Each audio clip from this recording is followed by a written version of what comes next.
The Adventures of Sherlock Holmes. The Adventure of the Noble Bachelor. By Arthur Conan Doyle.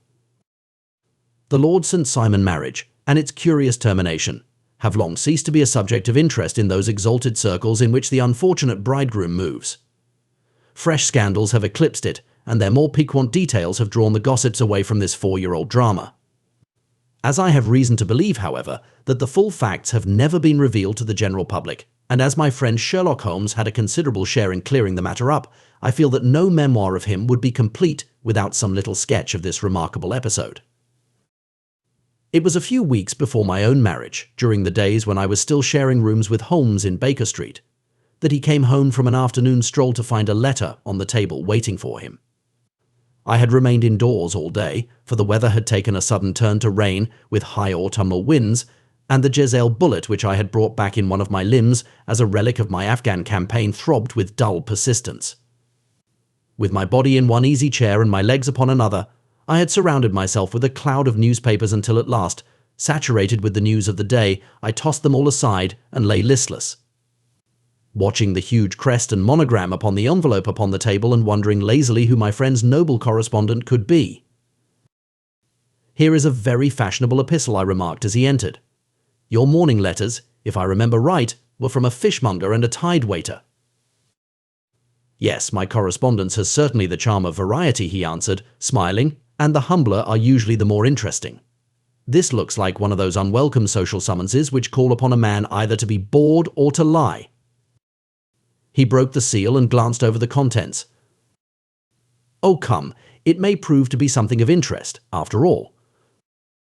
"Not social, then?" "No, distinctly professional. And from a noble client. One of the highest in England." "My dear fellow, I congratulate you." "I assure you, Watson, without affectation, that the status of my client is a matter of less moment to me than the interest of his case. It is just possible, however, that also may not be wanting in this new investigation. You have been reading the papers diligently of late, have you not?" "It looks like it," said I ruefully, pointing to a huge bundle in the corner. "I have had nothing else to do." "It is fortunate, for you will perhaps be able to post me up." I read nothing except the criminal news and the agony column. The latter is always instructive, but if you have followed recent events so closely, you must have read about Lord St. Simon and his wedding. "Oh, yes, with the deepest interest." "That is well. The letter which I hold in my hand is from Lord St. Simon. I will read it to you, and in return you must turn over these papers and let me have whatever bears upon the matter. This is what he says. "My dear Mr. Sherlock Holmes, Lord Backwater tells me that I may place implicit reliance upon your judgment and discretion. I have determined, therefore, to call upon you and to consult you in reference to the very painful event which has occurred in connection with my wedding. Mr. Lestrade of Scotland Yard is acting already in the matter, but he assures me that he sees no objection to your cooperation and that he even thinks that it might be of some assistance. I will call at 4 o'clock in the afternoon, and should you have any other engagement at that time, I hope that you will postpone it, as this matter is of paramount importance. Yours faithfully, Robert St. Simon." It is dated from Grosvenor Mansions, written with a quill pen, and the noble lord has had the misfortune to get a smear of ink upon the outer side of his right little finger, remarked Holmes as he folded up the epistle. "He says 4 o'clock. It is 3 now. He will be here in an hour. Then I have just time, with your assistance, to get clear upon the subject. Turn over those papers and arrange the extracts in their order of time. While I take a glance as to who our client is," he picked a red-covered volume from a line of books of reference beside the mantelpiece. "Here he is," said he, sitting down and flattening it out upon his knee. "Lord Robert Walsingham de Vere St. Simon, second son of the Duke of Balmoral Hum. Arms azure, 3 caltrops in chief over a fess sable. Born in 1846, he's 41 years of age, which is mature for marriage. Was Under-Secretary for the Colonies in a late administration. The Duke. His father was at one time Secretary for Foreign Affairs. They inherit Plantagenet blood by direct descent and Tudor on the distaff side." "Ha! Well, there is nothing very instructive in all this. I think that I must turn to you, Watson, for something more solid." "I have very little difficulty in finding what I want," said I, "for the facts are quite recent. and the matter struck me as remarkable. I feared to refer them to you, however, as I knew that you had an inquiry on hand and that you disliked the intrusion of other matters. Oh, you mean the little problem of the Grosvenor Square furniture van? That is quite cleared up now, though. Indeed, it was obvious from the first. Pray give me the results of your newspaper selections. Here is the first notice which I can find. It is in the personal column of the Morning Post, and dates, as you see, some weeks back a marriage has been arranged, it says, and will, if rumour is correct, very shortly take place between Lord Robert St. Simon, second son of the Duke of Balmoral, and Miss Hattie Doran, the only daughter of Aloysius Doran, Esquire, of San Francisco, Cal, USA, that is all. Terse and to the point, remarked Holmes, stretching his long, thin legs towards the fire. There was a paragraph amplifying this in one of the society papers of the same week. Ah, here it is. There will soon be a call for protection in the marriage market. For the present free trade principle appears to tell heavily against our home product. One by one, the management of the noble houses of Great Britain is passing into the hands of our fair cousins from across the Atlantic. An important addition has been made during the last week to the list of the prizes which have been borne away by these charming invaders. Lord St. Simon, who has shown himself for over 20 years proof against the little god's arrows, has now definitely announced his approaching marriage with Miss Hattie Doran, the fascinating daughter of a California millionaire. Miss Doran, whose graceful figure and striking face attracted much attention at the Westbury House festivities, is an only child, and it is currently reported that her dowry will run to considerably over the 6 figures, with expectancies for the future. As it is an open secret that the Duke of Balmoral has been compelled to sell his pictures within the last few years, and as Lord St. Simon has no property of his own save the small estate of Birchmoor, it is obvious that the Californian heiress is not the only gainer by an alliance which will enable her to make the easy and common transition from a Republican lady to a British peeress. Anything else? Asked Holmes, yawning. Oh, yes, plenty. Then there is another note in the Morning Post to say that the marriage would be an absolutely quiet one, that it would be at St. George's, Hanover Square, that only half a dozen intimate friends would be invited, and that the party would return to the furnished house at Lancaster Gate, which has been taken by Mr. Aloysius Doran. 2 days later, that is, on Wednesday last, there is a curt announcement that the wedding had taken place, and that the honeymoon would be passed at Lord Backwater's place, near Petersfield. Those are all the notices which appeared before the disappearance of the bride. Before the what? Asked Holmes with a start. The vanishing of the lady. When did she vanish, then? At the wedding breakfast. Indeed, this is more interesting than it promised to be, quite dramatic, in fact. Yes, it struck me as being a little out of the common. They often vanish before the ceremony, and occasionally during the honeymoon, but I cannot call to mind anything quite so prompt as this. Pray let me have the details. I warn you that they are very incomplete. Perhaps we may make them less so. Such as they are set forth in a single article of a morning paper of yesterday, which I will read to you. It is headed, Singular Occurrence at a Fashionable Wedding. The family of Lord Robert St. Simon has been thrown into the greatest consternation by the strange and painful episodes which have taken place in connection with his wedding. The ceremony, as shortly announced in the papers of yesterday, occurred on the previous morning. But it is only now that it has been possible to confirm the strange rumours which have been so persistently floating about. In spite of the attempts of the friends to hush the matter up, so much public attention has now been drawn to it that no good purpose can be served by affecting to disregard what is a common subject for conversation.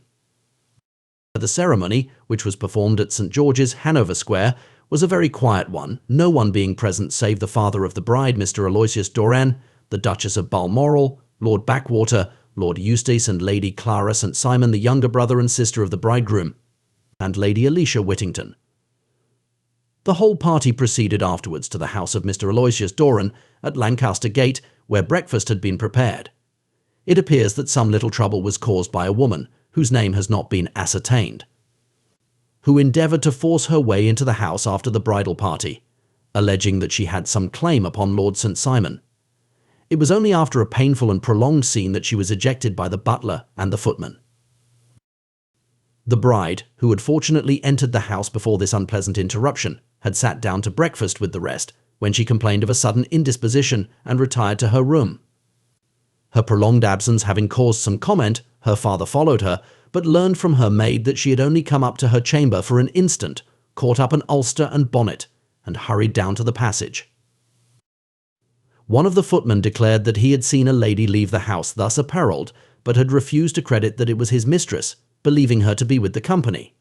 On ascertaining that his daughter had disappeared, Mr. Aloysius Doran, in conjunction with the bridegroom, instantly put themselves in communication with the police, and very energetic inquiries are being made, which will probably result in a speedy clearing up of this very singular business. Up to a late hour last night, however, nothing had transpired as to the whereabouts of the missing lady.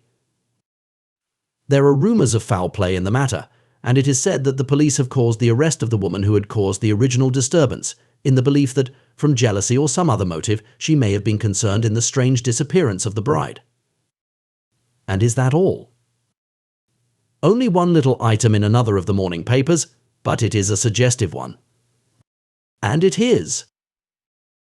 That Miss Flora Miller, the lady who had caused the disturbance, has actually been arrested. It appears that she was formerly a danseuse at the Allegro, and that she has known the bridegroom for some years. There are no further particulars. And the whole case is in your hands now so far as it has been set forth in the public press. And an exceedingly interesting case it appears to be. I would not have missed it for worlds. But there is a ring at the bell, Watson, and as the clock makes it a few minutes after 4, I have no doubt that this will prove to be our noble client. Do not dream of going, Watson. For I very much prefer having a witness, if only as a check to my own memory. Lord Robert St. Simon announced our page boy, throwing open the door. A gentleman entered, with a pleasant, cultured face, high-nosed and pale, with something perhaps of petulance about the mouth, and with the steady, well-opened eye of a man whose pleasant lot it had ever been to command, and to be obeyed. His manner was brisk, and yet his general appearance gave an undue impression of age, for he had a slight forward stoop and a little bend of the knees as he walked. His hair, too, as he swept off his very curly-brimmed hat, was grizzled round the edges and thin upon the top. As to his dress, it was careful to the verge of foppishness, with high collar, black frock coat, white waistcoat, yellow gloves, patent leather shoes, and light-coloured gaiters. He advanced slowly into the room, turning his head from left to right, and swinging in his right hand the cord which held his golden eyeglasses. "Good day, Lord St. Simon," said Holmes, rising and bowing. "Pray take the basket chair. This is my friend and colleague, Dr. Watson. Draw up a little to the fire, and we will talk this matter over." A most painful matter to me, as you can most readily imagine, Mr. Holmes. I have been cut to the quick. I understand that you have already managed several delicate cases of this sort, sir, though I presume that they were hardly from the same class of society. No, I am descending. I beg pardon. My last client of the sort was a king. Oh, really, I had no idea. And which king? The king of Scandinavia. What, had he lost his wife? You can understand, said Holmes suavely, that I extend to the affairs of my other clients the same secrecy which I promised to you in yours. Of course. Very right. Very right. I'm sure I beg pardon. As to my own case, I am ready to give you any information which may assist you in forming an opinion. Thank you. I have already learned all that is in the public prints, nothing more. I presume that I may take it as correct, this article, for example, as to the disappearance of the bride. Lord St. Simon glanced over it. Yes, it is correct as far as it goes. But it needs a great deal of supplementing before anyone could offer an opinion. I think that I may arrive at my facts most directly by questioning you. Pray do so. When did you first meet Miss Hattie Doran? In San Francisco, a year ago. You were traveling in the States? Yes. Did you become engaged then? No. But you were on a friendly footing. I was amused by her society, and she could see that I was amused. Her father is very rich. He is said to be the richest man on the Pacific slope. And how did he make his money? In mining. He had nothing a few years ago. Then he struck gold, invested it, and came up by leaps and bounds. Now, what is your own impression as to the young ladies? Your wife's character. The nobleman swung his glasses a little faster and stared down into the fire. "You see, Mr. Holmes," said he, "my wife was 20 before her father became a rich man. During that time she ran free in a mining camp and wandered through woods or mountains, so that her education has come from nature rather than from the schoolmaster. She is what we call in England a tomboy, with a strong nature. Wild and free, unfettered by any sort of traditions. She is impetuous, volcanic, I was about to say. She is swift in making up her mind and fearless in carrying out her resolutions. On the other hand, I would not have given her the name which I have the honor to bear." He gave a little stately cough. "Had I not thought her to be at bottom a noble woman. I believe that she is capable of heroic self-sacrifice, and that anything dishonorable would be repugnant to her. Have you her photograph?" I brought this with me. He opened a locket and showed us the full face of a very lovely woman. It was not a photograph but an ivory miniature, and the artist had brought out the full effect of the lustrous black hair, the large dark eyes, and the exquisite mouth. Holmes gazed long and earnestly at it. Then he closed the locket and handed it back to Lord St. Simon. "The young lady came to London, then, and you renewed your acquaintance?" "Yes, her father brought her over for this last London season. I met her several times, became engaged to her, and have now married her." "She brought, I understand, a considerable dowry." "A fair dowry." "Not more than is usual in my family." "And this, of course, remains to you, since the marriage is a fait accompli." "I really have made no inquiries on the subject." "Very naturally not. Did you see Miss Doran on the day before the wedding?" "Yes." "Was she in good spirits?" "Never better. She kept talking of what we should do in our future lives." "Indeed. That is very interesting. And on the morning of the wedding?" "She was as bright as possible, at least until after the ceremony." "And did you observe any change in her then?" "Well, to tell the truth, I saw then the first signs that I had ever seen that her temper was just a little sharp. The incident, however, was too trivial to relate, and can have no possible bearing upon the case." "Pray let us have it, for all that." "Oh, it is childish. She dropped her bouquet as we went towards the vestry. She was passing the front pew at the time, and it fell over into the pew. There was a moment's delay, but the gentleman in the pew handed it up to her again. And it did not appear to be the worse for the fall. Yet when I spoke to her of the matter, she answered me abruptly, and in the carriage, on our way home, she seemed absurdly agitated over this trifling cause." "Indeed. You say that there was a gentleman in the pew. Some of the general public were present then?" "Oh yes, it is impossible to exclude them when the church is open." "This gentleman was not one of your wife's friends?" No, I call him a gentleman by courtesy, but he was quite a common-looking person. I hardly noticed his appearance. But really I think that we are wandering rather far from the point."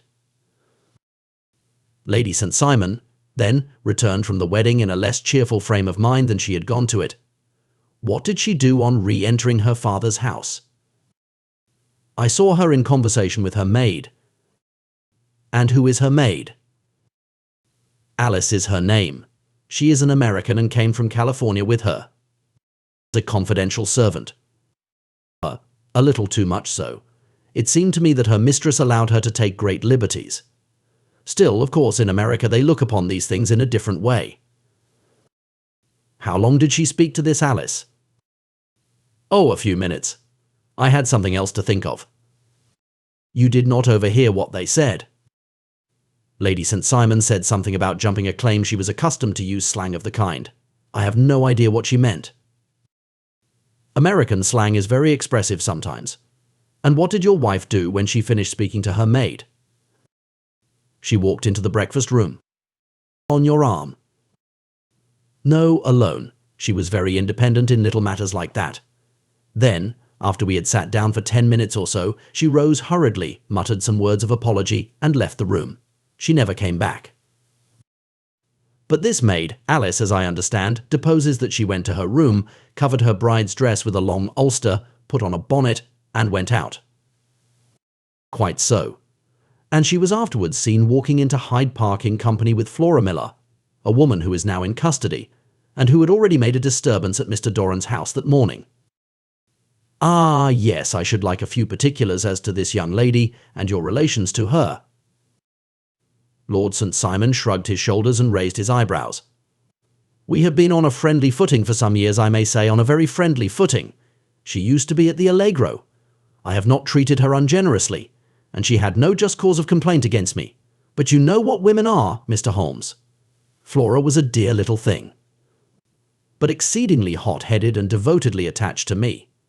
She wrote me dreadful letters when she heard that I was about to be married, and, to tell the truth, the reason why I had the marriage celebrated so quietly was that I feared lest there might be a scandal in the church. She came to Mr. Doran's door just after we returned, and she endeavoured to push her way in, uttering very abusive expressions towards my wife, and even threatening her, but I had foreseen the possibility of something of the sort, and I had 2 police fellows there in private clothes, who soon pushed her out again. She was quiet when she saw that there was no good in making a row. Did your wife hear all this? No, thank goodness she did not. And she was seen walking with this very woman afterwards. Yes, that is what Mr. Lestrade of Scotland Yard looks upon as so serious. It is thought that Flora decoyed my wife out and laid some terrible trap for her. Well, it is a possible supposition. You think so too? I did not say a probable one, but you do not yourself look upon this as likely. I do not think Flora would hurt a fly. Still, jealousy is a strange transformer of characters. Pray, what is your own theory as to what took place? Well, really, I came to seek a theory, not to propound one. I have given you all the facts. Since you ask me, however, I may say that it has occurred to me as possible that the excitement of this affair, the consciousness that she had made so immense a social stride, had the effect of causing some little nervous disturbance in my wife. In short, that she had become suddenly deranged. Well, really, when I consider that she has turned her back, I will not say upon me, but upon so much that many have aspired to without success, I can hardly explain it in any other fashion. Well, certainly that is also a conceivable hypothesis, said Holmes, smiling. And now, Lord St. Simon, I think that I have nearly all my data. May I ask whether you were seated at the breakfast table so that you could see out of the window? We could see the other side of the road and the park. Quite so. Then I do not think that I need to detain you longer. I shall communicate with you. Should you be fortunate enough to solve this problem, said our client, rising. I have solved it. Eh? What was that? I say that I have solved it. Where, then, is my wife? That is a detail which I shall speedily supply. Lord St. Simon shook his head. I am afraid that it will take wiser heads than yours or mine, he remarked, and bowing in a stately, old-fashioned manner, he departed. It is very good of Lord St. Simon to honour my head by putting it on a level with his own, said Sherlock Holmes, laughing. I think that I shall have a whisky and soda and a cigar after all this cross-questioning. I had formed my conclusions as to the case before our client came into the room. My dear Holmes, I have notes of several similar cases, though none, as I remarked before, which were quite as prompt. My whole examination served to turn my conjecture into a certainty. Circumstantial evidence is occasionally very convincing, as when you find a trout in the milk, to quote Thoreau's example. But I have heard all that you have heard, without, however, the knowledge of pre-existing cases which serves me so well. There was a parallel instance in Aberdeen some years back, and something on very much the same lines at Munich the year after the Franco-Prussian War. It is one of these cases, but hullo. Here is Lestrade. Good afternoon, Lestrade. You will find an extra tumbler upon the sideboard, and there are cigars in the box. The official detective was attired in a pea-jacket and cravat, which gave him a decidedly nautical appearance, and he carried a black canvas bag in his hand. With a short greeting, he seated himself and lit the cigar which had been offered to him. "What's up?" then asked Holmes with a twinkle in his eye. "You look dissatisfied." "And I feel dissatisfied. It is this infernal St. Simon marriage case. I can make neither head nor tail of the business." "Really, you surprise me. Who ever heard of such a mixed affair? Every clue seems to slip through my fingers. I have been at work upon it all day." And very wet it seems to have made you, said Holmes, laying his hand upon the arm of the pea-jacket. Yes, I have been dragging the Serpentine. In heaven's name, what for? In search of the body of Lady St. Simon. Sherlock Holmes leaned back in his chair and laughed heartily. Have you dragged the basin of Trafalgar Square fountain? He asked. Why? What do you mean? Because you have just as good a chance of finding this lady in the one as in the other. Lestrade shot an angry glance at my companion. I suppose you know all about it, he snarled. Well, I have only just heard the facts, but my mind is made up. Oh, indeed. Then you think that the Serpentine plays no part in the matter? I think it very unlikely. Then perhaps you will kindly explain how it is that we found this in it. He opened his bag as he spoke, and tumbled onto the floor a wedding dress of watered silk, a pair of white satin shoes, and a bride's wreath and veil, all discoloured and soaked in water. There, said he, putting a new wedding ring upon the top of the pile. There is a little nut for you to crack, Master Holmes. Oh, indeed, said my friend, blowing blue rings into the air. You dragged them from the Serpentine. No, they were found floating near the margin by a park keeper. They have been identified as her clothes, and it seemed to me that if the clothes were there, the body would not be far off. By the same brilliant reasoning, every man's body is to be found in the neighbourhood of his wardrobe. And pray, what did you hope to arrive at through this? At some evidence implicating Flora Miller in the disappearance. I am afraid that you will find it difficult. Are you, indeed, now cried Lestrade with some bitterness. I am afraid, Holmes, that you are not very practical with your deductions and your inferences. You have made 2 blunders in as many minutes. This dress does implicate Miss Flora Miller. And how? In the dress is a pocket. In the pocket is a card case. In the card case is a note. And here is the very note. He slapped it down upon the table in front of him.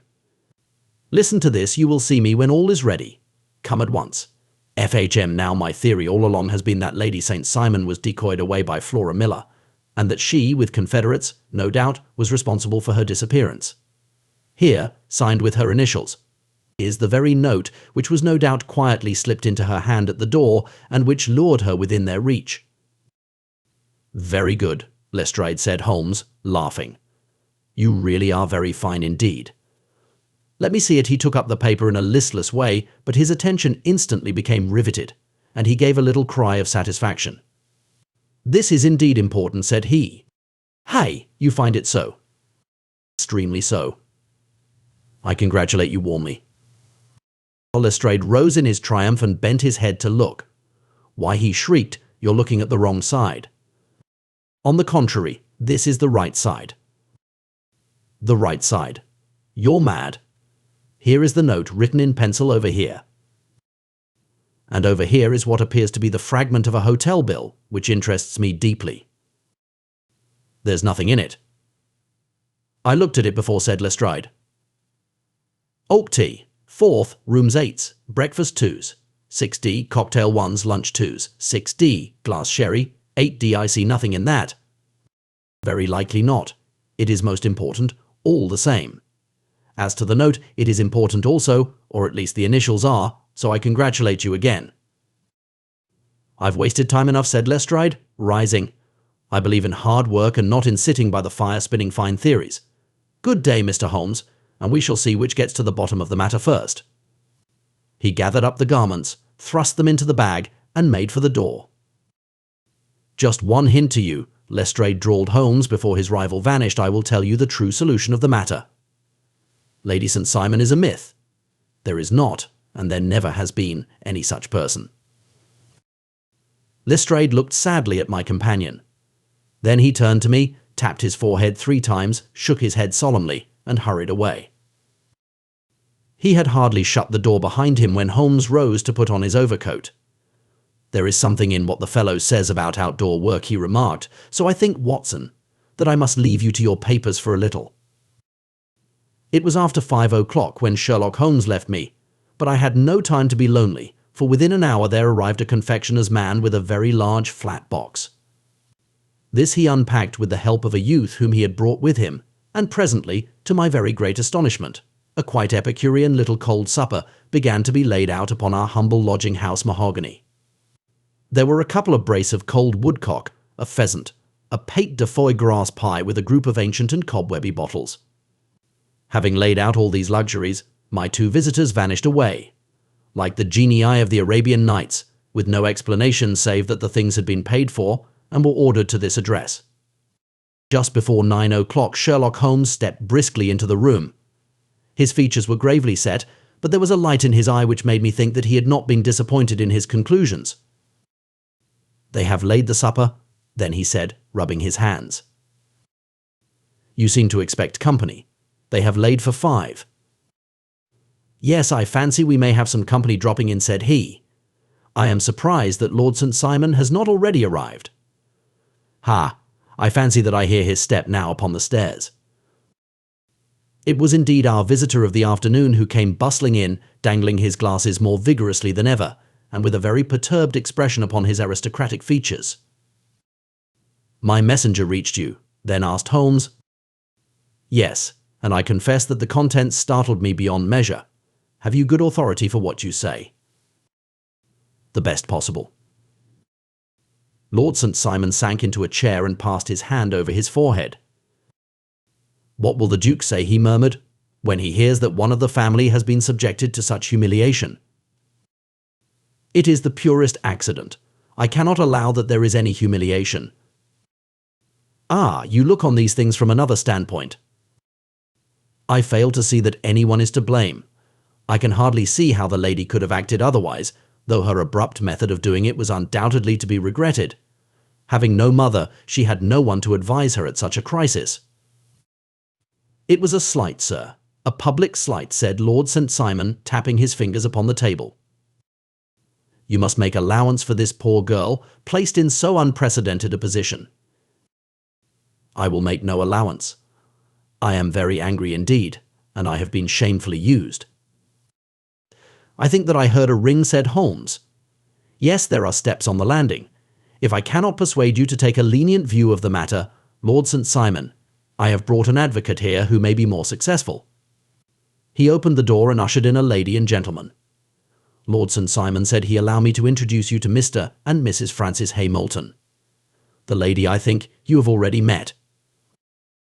At the sight of these newcomers, our client had sprung from his seat and stood very erect, with his eyes cast down and his hand thrust into the breast of his frock coat, a picture of offended dignity.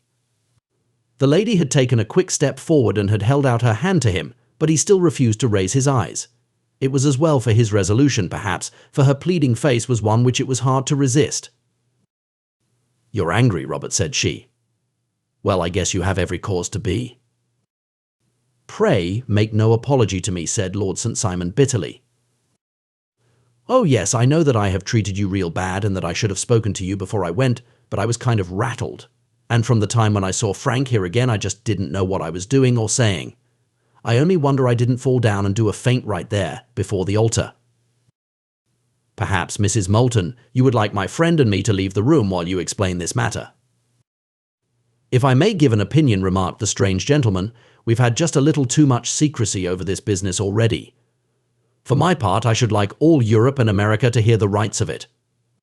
He was a small, wiry, sunburnt man, clean-shaven, with a sharp face and alert manner.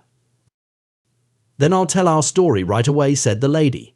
"Frank here and I met in '84, in Macquare's camp near the Rockies, where Pa was working a claim. We were engaged to each other, Frank and I, but then one day Father struck a rich pocket and made a pile, while poor Frank here had a claim that petered out and came to nothing. The richer Pa grew the poorer was Frank, so at last Pa wouldn't hear of our engagement lasting any longer, and he took me away to Frisco. Frank wouldn't throw up his hand, though, so he followed me there. And he saw me without Pa knowing anything about it. It would only have made him mad to know, so we just fixed it all up for ourselves.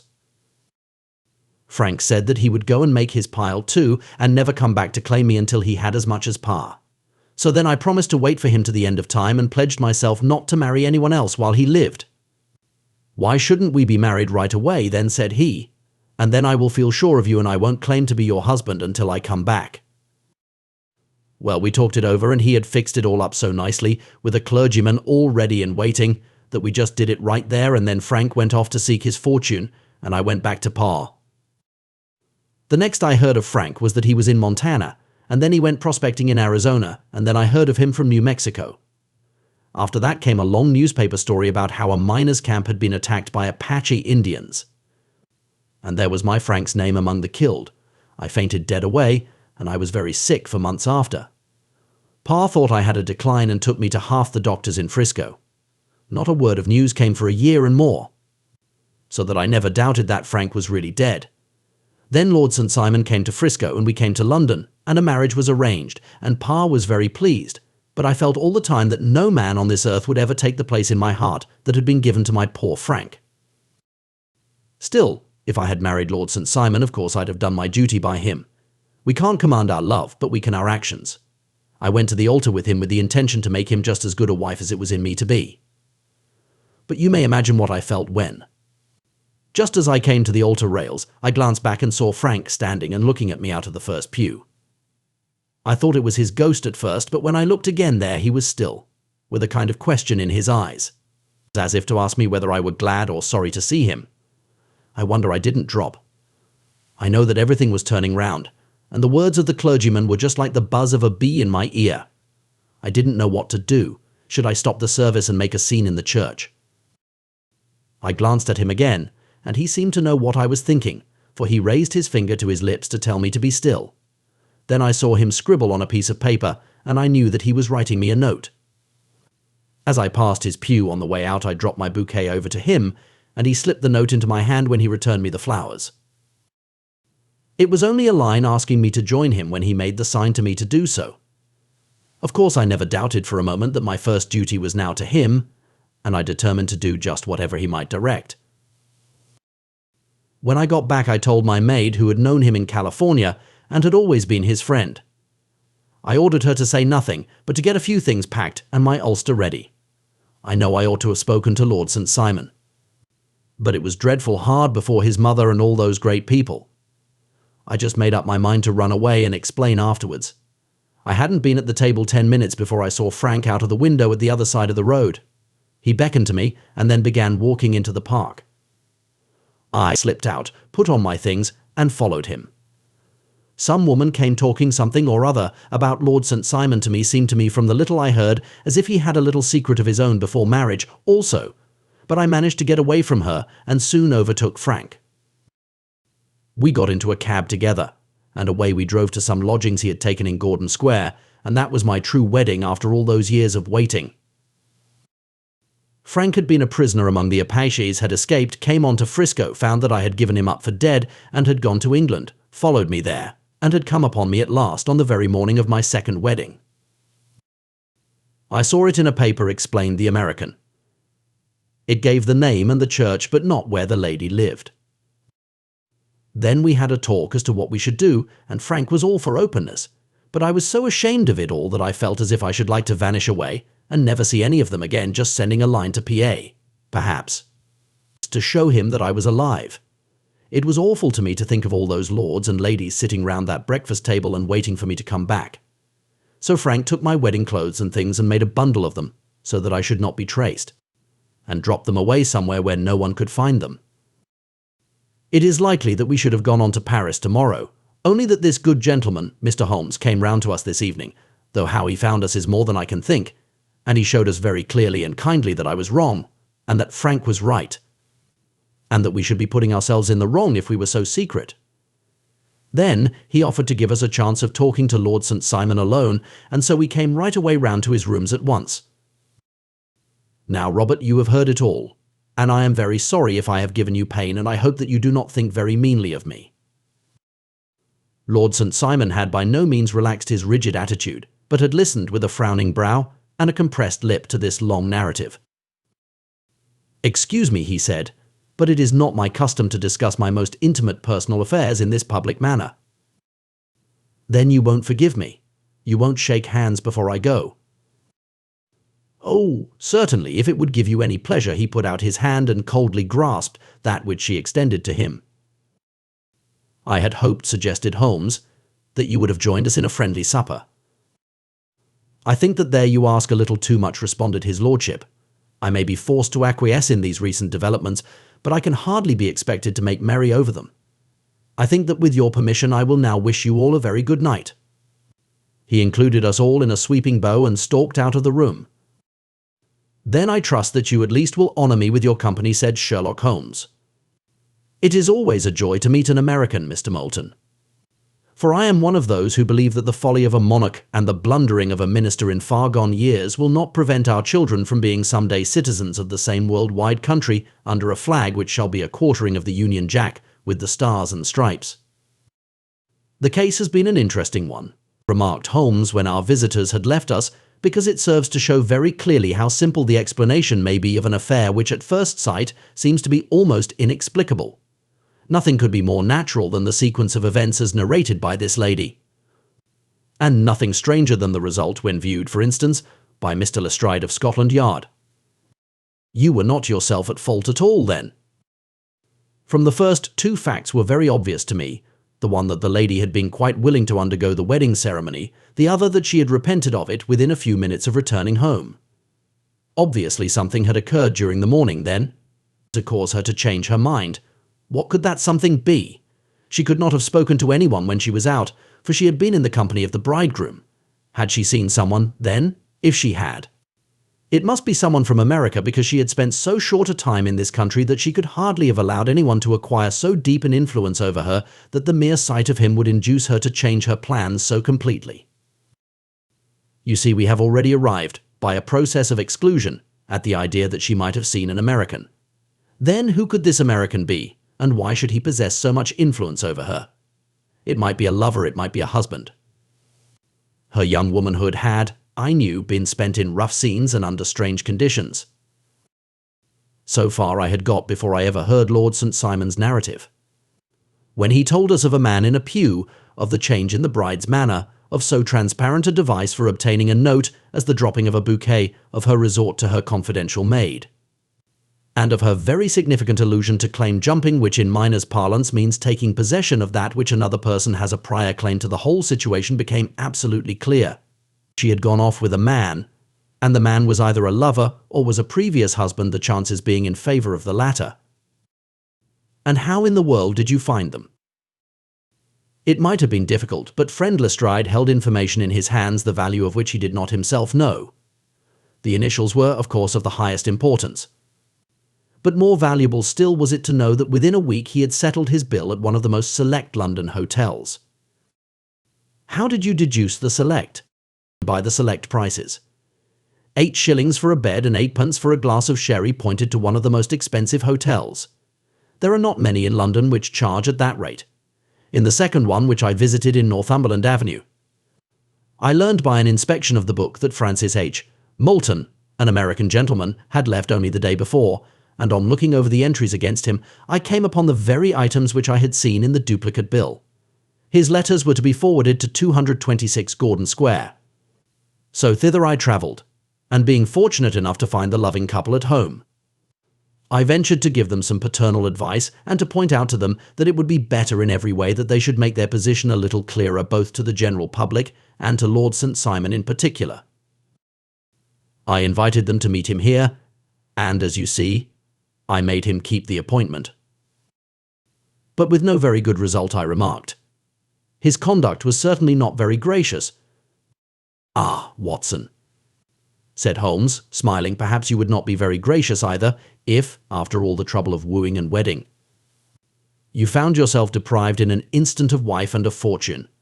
I think that we may judge Lord St. Simon very mercifully and thank our stars that we are never likely to find ourselves in the same position.